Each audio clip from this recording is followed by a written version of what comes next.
অতি দুখৰ সময় আমি কটাব লগা হৈছে কাৰণ যিগৰাকী শিল্পীয়ে তেওঁৰ ওৰেটো জীৱন দীৰ্ঘ এটা সময় অসমৰ সাংস্কৃতিক ক্ষেত্ৰখনৰ কাৰণে বিভিন্ন সৃষ্টিৰাজি আমাক সমৃদ্ধ কৰি থৈ গ'ল। তেওঁৰ গীতৰ কথাৰ পৰা, সুৰৰ পৰা, কণ্ঠৰ পৰা তেখেতৰ চলচ্চিত্ৰ নিৰ্মাণৰ এই খোজটোলৈকে এটা নতুন ধাৰা এটা তেওঁ আৰম্ভ কৰিছিলে আৰু সেইটো ধাৰা সকলোৱে আঁকোৱালি লৈছিলে। নৱপ্ৰজন্মৰ পৰা জ্যেষ্ঠজনলৈকে অসমৰ জনসাধাৰণৰ পৰা দেশ বিদেশলৈকে তেখেতৰ সেই খ্যাতি বিয়পি পৰিছিলে আৰু এই খ্যাতিৰে যেন আজি তেওঁ নিজে জ্যোতিষ্মান হোৱাৰ লগতে আমাৰ অসমখনকো উজ্বলাই থৈ গৈছিলে। গতিকে তেনে এজন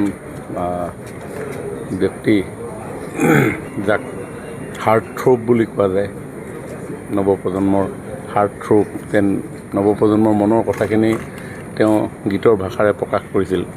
আৰু জুবিন গাৰ্গৰ প্ৰতিটো গীততেই একোটা বাৰ্তা আছিলে, প্ৰেমৰ বাৰ্তা আছিলে, প্ৰকৃতিৰ বাৰ্তা আছিলে, প্ৰতিটো বিষয়বস্তুক চুই যোৱাৰ যিটো তেওঁৰ গীতৰ ভাষা, সেই ভাষা সঁচাই খুব অনন্য আছিলে।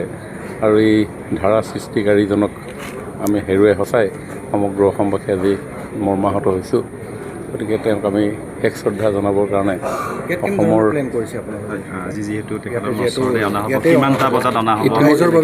ইতিমধ্যে আমি গম পাইছোঁ, এই খন্তেক মুহূৰ্তৰ পূৰ্বে গম পাইছোঁ যে ইতিমধ্যে পোষ্টমৰ্টেম সম্পন্ন হৈছে।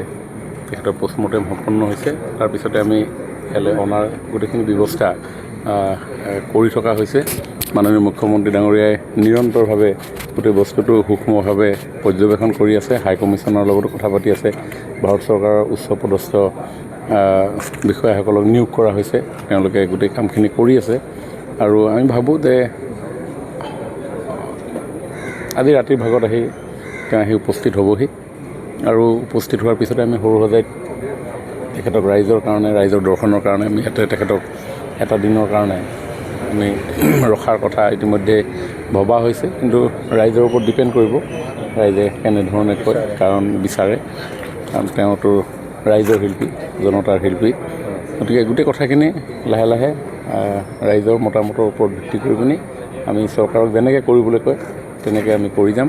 আৰু মুখ্যমন্ত্ৰী ডাঙৰীয়া খন্তেক সময়ৰ পিছত ইয়ালৈ আহিব আৰু আহি লৈ আমি কোন স্থানত তেখেতক আমি ৰাইজৰ দৰ্শনাৰ্থে আমি ৰাখিম সেই কথাখিনি আমি নিৰ্ণয় কৰিম। আপোনালোকো থাকিব, আপোনালোকৰো পৰামৰ্শ দিব। সকলো আছে আমাৰ চিফ ছেক্ৰেটাৰী, DGPৰ পৰা আৰম্ভ কৰি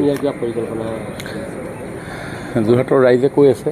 আমি বিভিন্ন মাধ্যমত, আপোনালোকৰ মাধ্যমৰ জৰিয়তে, ছ'চিয়েল মিডিয়াৰ জৰিয়তে, ব্যক্তিগতভাৱেও বহু লোকে জনাই আছে যে যিহেতু তেওঁ ল'ৰালিকাল, শৈশৱকাল, প্ৰথম সৃষ্টি যোৰহাটৰ ৰাইজৰ লগত থাকি পিনি কৰিছে। গতিকে যোৰহটীয়া ৰাইজৰ বা সেইটো অঞ্চলৰ ৰাইজৰ তেওঁৰ প্ৰতি এটা বেলেগ ধৰণৰ মৰম এটা আছে। গতিকে সেই মৰমটোৰ প্ৰতিও আমি চাব লাগিব, শ্ৰদ্ধা জনাব লাগিব। গতিকে কি হয় আমি লাহে লাহে অকণমান সময় পাৰ হৈ যোৱাৰ লগে লগে গোটেইখিনি গম পাম। এতিয়ালৈকে চৰকাৰে কোনো সিদ্ধান্ত লোৱা নাই, গোটেইখিনি ৰাইজৰ ওপৰতে ডিপেণ্ড কৰিব। ৰাইজৰ সিদ্ধান্ত মতে ৰাইজে যিটো ক'ব আহি লওক।